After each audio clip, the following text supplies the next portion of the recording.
Hello everyone, this is AndresRestart, and this time we are talking about Metroid Prime 4 Beyond and how Nintendo may still be hiding something amazing or even some amazing things about this game. We're at a point now where the dust is truly starting to settle on the Nintendo Switch 2 Direct, the Treehouse event, the Switch 2 Experience events, the press events, and we're coming away from it having learned actually a great deal about Metroid Prime 4 Beyond, which I find to be rather exciting and also interesting because there were many people arguing that we wouldn't see much about this game during all of this Switch 2 hype and craziness, and that what we got in the week prior, that one trailer about Samus's psychic powers, was going to be it. And that was so far from the truth. And yet, despite there being even more Metroid stuff going on, people are arguing that Nintendo isn't giving this game enough focus, that they don't seem to care that much about it, that it might even be the case that they're trying to brush it under the rug and just rush out this release. And I don't really agree with this take. I think quite the opposite, actually. I think we look at what they've done, and it's suggesting some amazing things, and it's maybe also suggesting they're holding back or hiding other amazing things about this game. And that's what I want to get into today. But before going forward, let me take this moment to point out that I am aiming to reach 50,000 subscribers by the time the Switch 2 launches on June 5th, so if you find yourself enjoying my content, your subscription would be greatly appreciated. Now, tackling this issue of Nintendo not giving Prime 4 enough focus, I don't think it's actually an issue because I don't think it's true. Let's remind ourselves that they had a trailer and a lot of conversation about Prime 4 and the Switch 1 Direct at the end of March 27th, and then during the Switch 2 Direct, we did get a segment on Metroid Prime 4, confirming that it is indeed a Switch 2 Edition game, and they told us that the game would be running at 4K 60 FPS or 1080p 120. Two things that aren't really being done by any other Switch 2 games right now. It's very impressive what Prime 4 is pushing from a resolution and performance perspective. But then they also confirmed mouse controls. So while Metroid Prime 4 may have had a small segment during the Direct, it was still an important segment. And then during the Treehouse and what's been seen and heard about from the Switch 2 Experience events and the hands-on impressions by press, is that this game is extremely impressive, that it looks and runs beautifully, arguably the most impressive game at the show. And the mouse controls work so well for Prime 4, it's really helping to sell just how important and how much of a game changer mouse controls can truly be for a lot of first-person shooter and adventure games.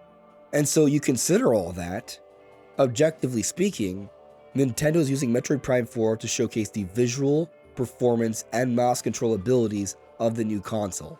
Those are important things to sell, and Metroid Prime 4 is doing a fantastic job of it. So just from that perspective, I think objectively, you can't say Nintendo isn't giving Metroid some level of focus here. It's an important focus. But I can also see how some people might see that it did still have only a small segment during the Direct. There wasn't like a big brand new trailer.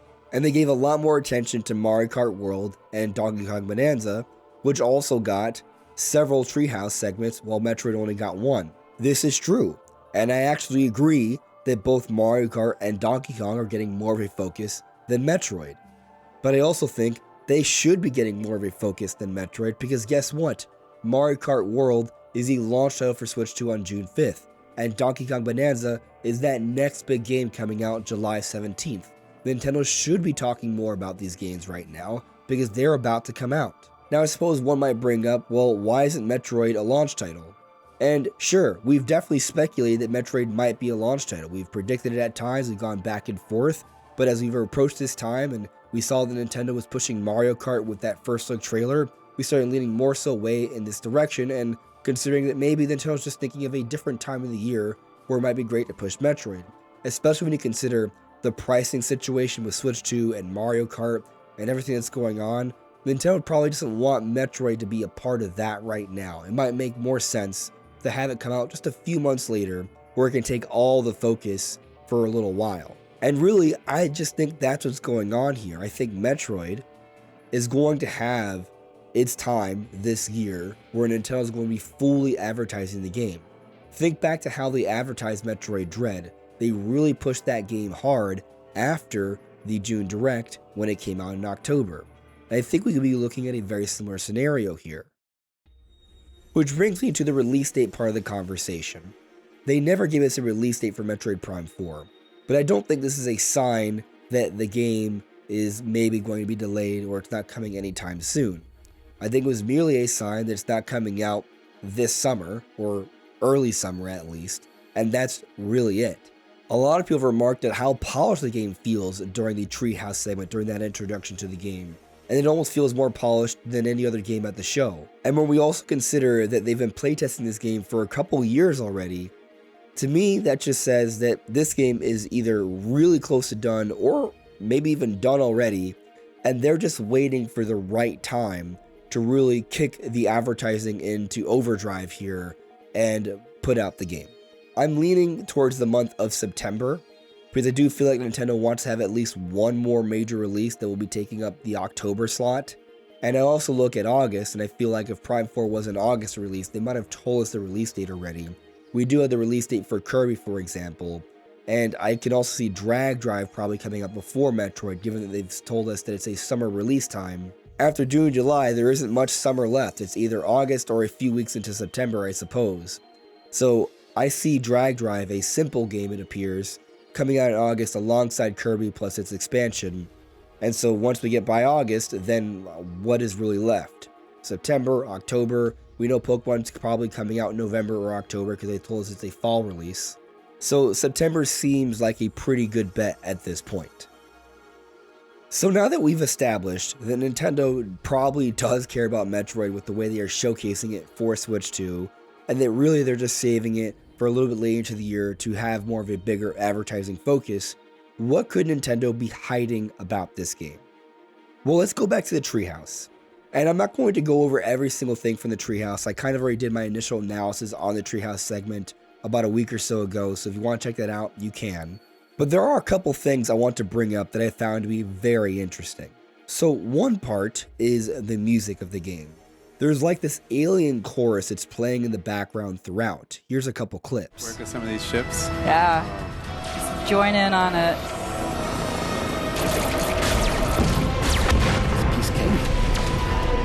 That's Samus's contribution. Classic Metroid Prime gameplay where you've got your map and it's kind of in 3D and you can rotate it because like navigation and exploration is a big theme in this game. And so all of this to me sounds so beautiful, but it also inspires a sense of mystery and wonder about this game. And to me, it really helps to sell just how amazing I think this game is going to be. I feel like this introduction is really just that. It's a little brief introduction, a taste for what's to come. I want to also consider the visuals, the level of polish in this game, how it flows, the performance, the mouse controls, the set piece, everything that's being done. I just get this sense that this game is going to be a masterpiece. I really feel like Retro Studios has put something extremely special together here, and when we finally get to see more on this game, it's going to be, well, impressive, and I wouldn't be surprised if this is a Game of the Year candidate kind of game, maybe even winning Game of the Year. That's how impressive I think this game is. That's the sense I have from what we've seen so far, actually. And maybe to me, as like a huge Metroid fan, that's more obvious, but to the general public, probably not that obvious. But as we learn more about this game, as Nintendo starts to peel back more layers on what there is to know about Metroid, it'll become more apparent. But there's also something going on with the story and Sylux that I think people have maybe missed or overlooked a little bit. So we understand that Sylux and the Space Pirates have been doing repeated attacks upon the Federation in their different facilities. So this invasion that Samus is helping against is just one of many. However, as we are approaching this facility when we're walking through, one of the troopers makes mention that there's something different about this particular invasion and how they got the jump on them. So this time is unusual. There's something about this particular invasion that's different or special. And we do know that they're trying to protect this artifact, which oddly enough looks very much like the logo of the game, or a black hole. So it's something important, I think is a fair thing to say. But when we finally get to that moment at the end after the boss fight where Samus and Sylux face off, they are staring at each other while the Federation and Space Pirates are fighting each other in the background. And the artifact is behind Samus, but not directly behind Samus, like a little bit to the right, at least based off the angle we're seeing. And so Sylux charges up his shot and shoots at Samus, and Samus jumps up to dodge this attack. But what I find peculiar about this scene is that Sylux then hits the artifact. And so I ask myself, would Sylux really make such a mistake like that? Is he really not so calculated that he would just haphazardly shoot at Samus with the artifact right there, not knowing what could maybe happen?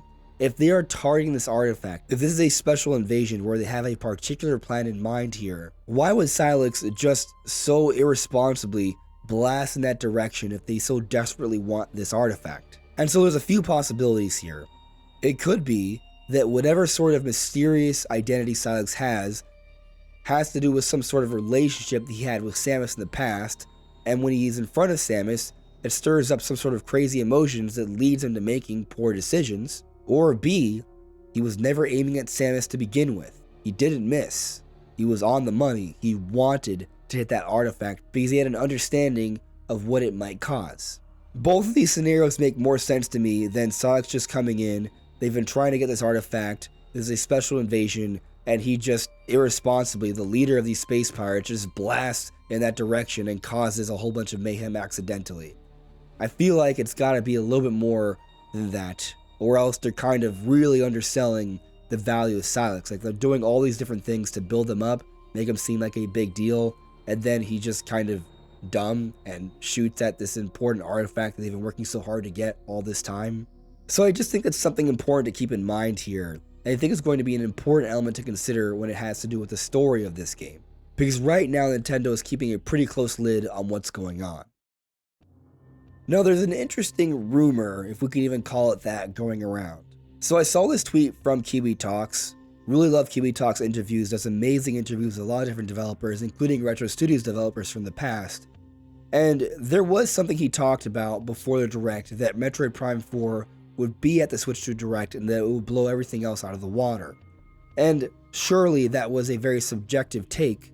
However, I do think, coming away from everything, he arguably was correct there, because the game is running at 4K 60, 1080p 120. That's impressive. The mouse controls are impressive. And so maybe we didn't have a big segment on Metroid, but what we saw was arguably more impressive than everything else we saw at the show. So I don't think he was wrong, is what I'm getting at here. Meanwhile, we had this other rumor from this other person, XS1S, that was saying that Metroid wouldn't be at the show, and how wrong they were.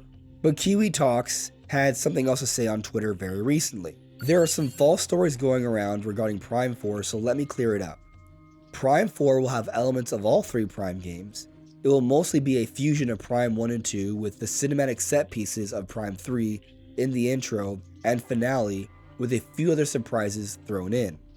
So again, this is one of those things where maybe this is just his opinion, but there could be more to it. And I really just want to use this as a jumping off point to what I kind of think is going on with this game. Because you look at the intro, and I think the intro is just that, a brief teaser. You can beat this very quickly. I've seen some people remark about how difficult the boss is, but I've also spoken to other people who've actually said it's pretty easy. And so I bring that up to say that I think this introduction is something that can be completed pretty quickly, especially once you have a better understanding of the game and how it plays. So I think this whole moment is really meant to whet our appetite and be the exposition for the rest of the game. And I think that's important to keep in mind, because the controls we have, the abilities we have in the introduction are just that. They're just a taste for what Samus will be able to do in the rest of the game. We've seen the psychic powers. We've seen that Samus has a backdash now, and likely will have other abilities later on. And so really, I don't think we have a great understanding of how Samus is going to ultimately feel and play in this game. And so I wouldn't judge how the rest of the game will feel simply based off the very first few minutes of the game. I like to look at what we've seen of this opening segment as something very similar to what we see from Tears of the Kingdom when Link and Zelda are exploring underground. It's really meant as a playable exposition, and actually maybe a better comparison is the opening sequence to Metroid Prime 1. Metroid Prime 3 also has a similar opening sequence, but that one's a bit of a bigger experience, so I would say it's more comparable to the Space Frigate from Prime 1, or, as I mentioned, the opening to Tears of the Kingdom. Basic point though, there's still a lot more we haven't seen about this game.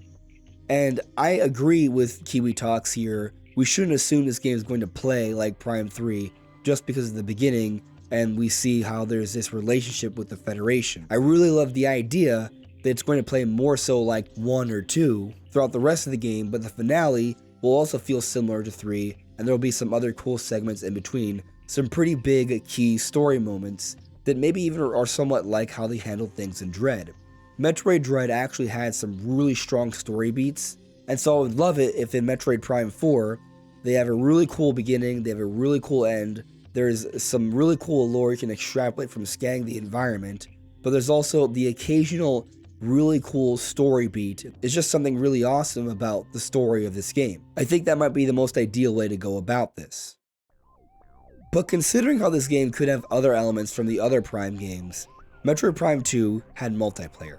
And I think about how this game is coming out a little bit later into the year. And while we don't have a lot of evidence that Prime 4 will have multiplayer, I do think that if they could fit it in, at no expense to the single player, let me be clear, the most important thing is a masterpiece of a single player campaign, but if that is accomplished and they had room to fit in a fun online multiplayer, then sure, why not? The more the merrier.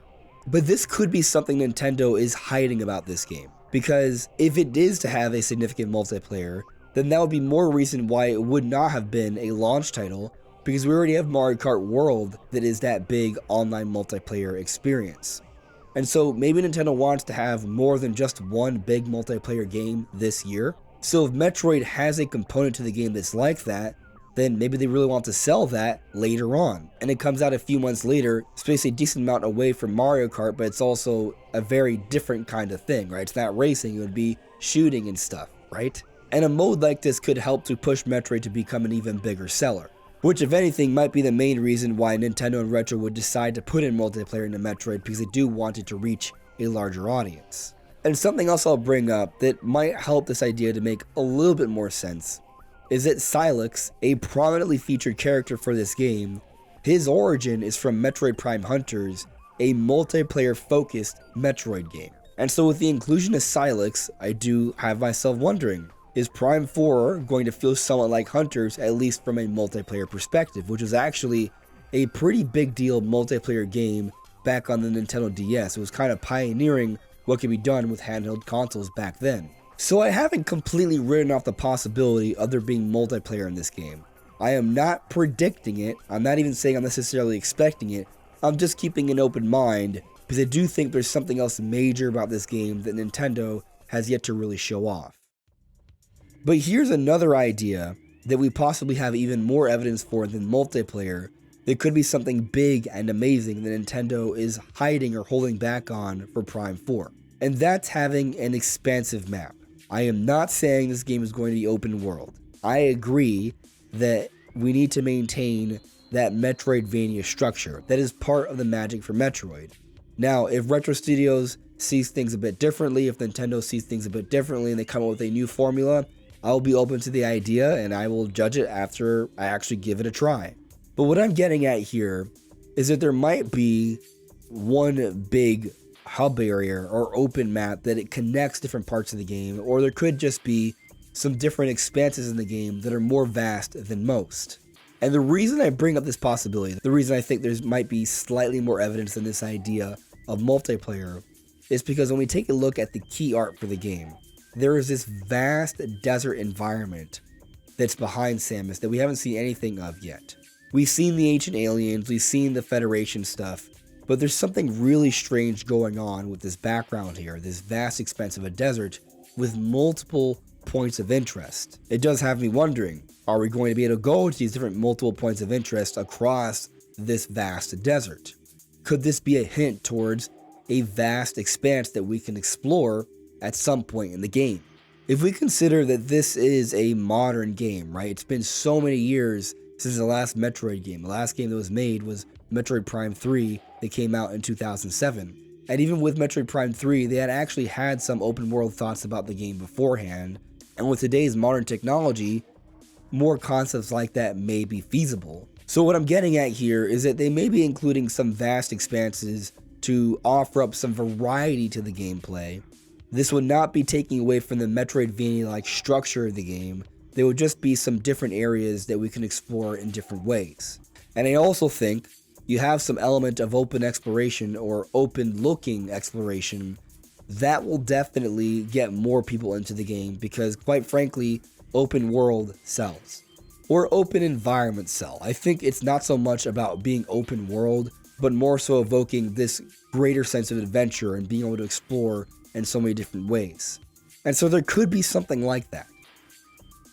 Again, this is just a theory based off the key art and how I think it could help Metroid to sell, but the overall point here is that it's clear that Nintendo's holding back a great deal in the story. We've only gotten a small little taste of the game, and we know, based off what we've seen from the View Roast trailer, that there's a lot of gameplay mechanics that we've yet to realize, and there's probably a lot more. So we still don't even really have that great of an understanding of how the game is going to ultimately play. And they could be holding back some other crazy things, like maybe multiplayer, like maybe some vast expanses to explore on top of the rest of the typical Metroidvania gameplay. And Nintendo isn't really going to start showing off this game and advertising it more fully until we approach the release, which I think might be September. But regardless, I think we'll know come late June or around that time when we get our next big Nintendo Direct. But what do you all think? Let me know in the comments below. This is AndresRestart. Thank you so much for listening and watching, and I'll see you all really soon. Take care. Bye.